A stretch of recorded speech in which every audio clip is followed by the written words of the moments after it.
یہ وہ حروف ہیں جو ہر حالت میں پر پڑے جاتے ہیں، خواہ ان پہ زبر ہو، زیر ہو، پیش ہو، یہ حروف پر پڑے جاتے ہیں. یہ ان کا مجموعہ ہے، یعنی ان کو جوڑ کے یہ یاد کر لیں تو بس یہ کھول کے پھر آپ نے لکھنے ہوں گے. ہم نے کیسے پڑھا؟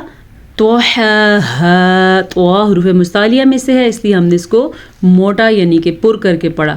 وَنَفْسٍ وَمَا سَوَّاهَا. آج میرے خیال سے ادغام بالغنہ قاعدے کی بھی ایک دہرائی ہو جانی چاہیے. تو چلتے ہیں بورڈ کی طرف.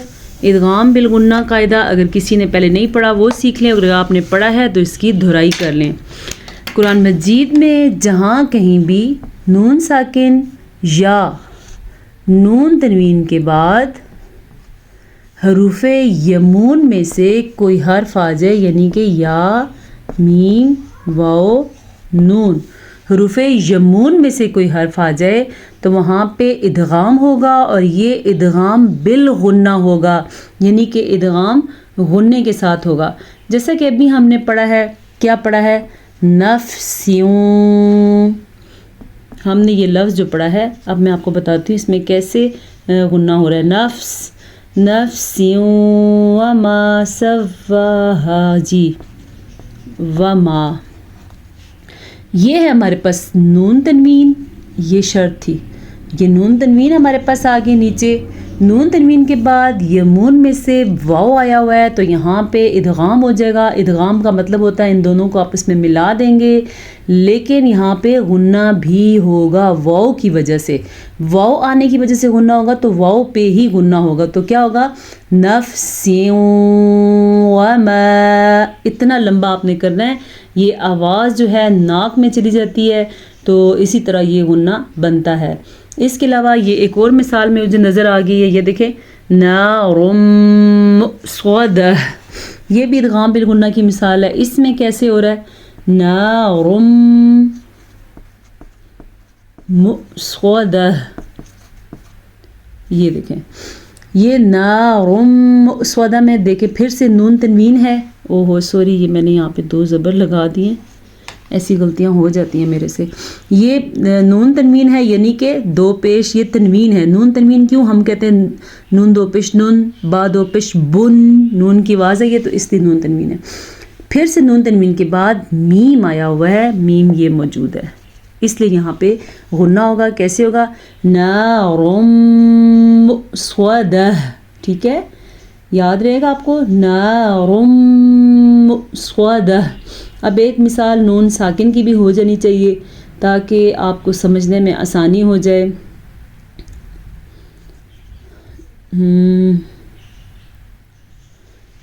یہ دیکھیں نون ساکن کی مجھے کوئی نظر تو نہیں آ رہی، لیکن ذہن میں ایک مثال آ گئی. یہ ہے نون ساکن، اور نون ساکن کے بعد یمون میں سے قاف آیا ہوا ہے، این یقولو.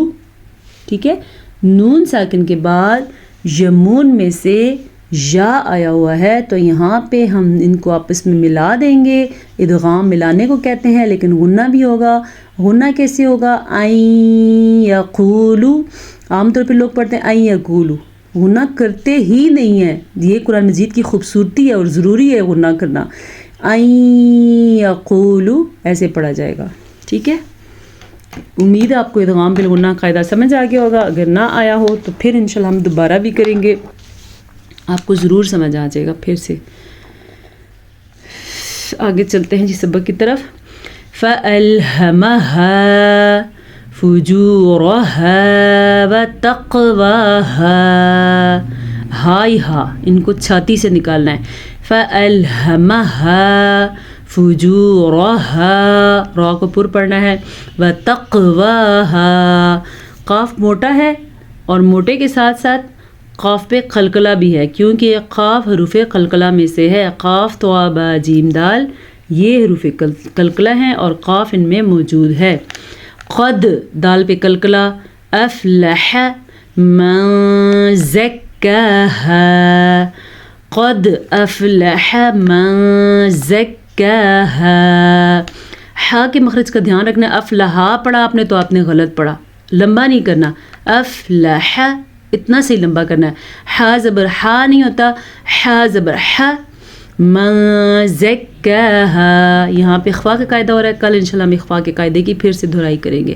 وقد خواب من دساہا، خا کو ہم نے پر پڑھا ہے کیونکہ خا حروف مستعلیہ میں سے ہے. وقد دال پہ قلقلہ، قاف بھی پر.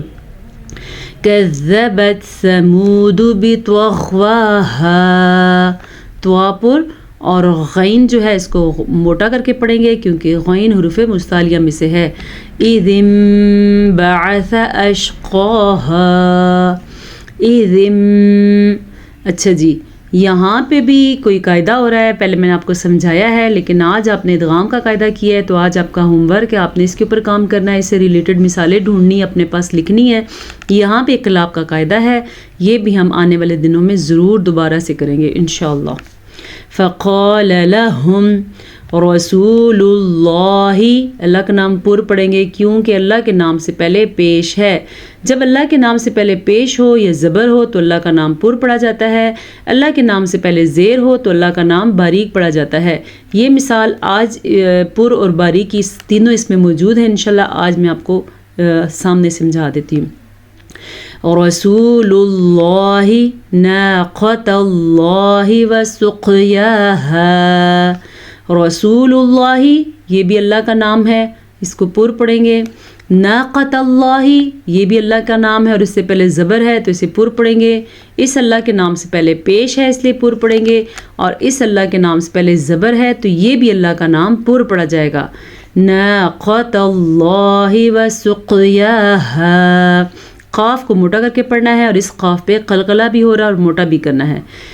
اللہ کے نام سے پہلے زبر ہو یا اللہ کے نام سے پہلے پیش ہو تو اللہ کا نام پر پڑھتے ہیں، جبکہ اللہ کے نام سے پہلے زیر ہو تو اللہ کا نام باریک پڑھتے ہیں. آج تینوں چیزیں آپ کے سامنے ہیں.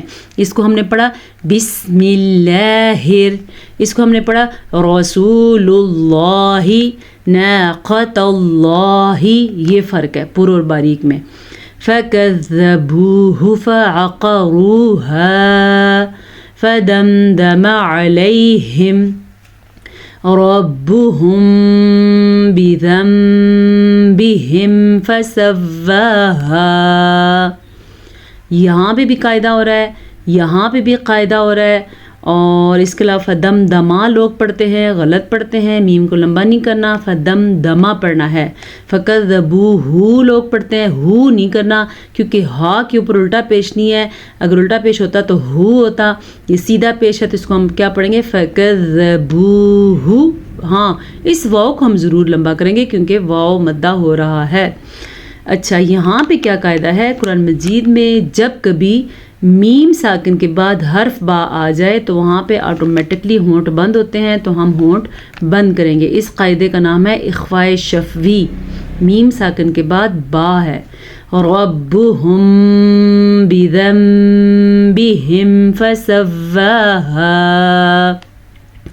ولا يخاف عقباها. یہ اقلاب کا قاعدہ ایک اوپر بھی ہے اور یہ بھی ہے، انشاءاللہ کل یا آنے والے دنوں میں ہم اقلاب کا قاعدہ کریں گے دوبارہ سے. سبق تو ہمارا کمپلیٹ ہو گیا ہے، اب نماز کا سبق پڑھتے ہیں.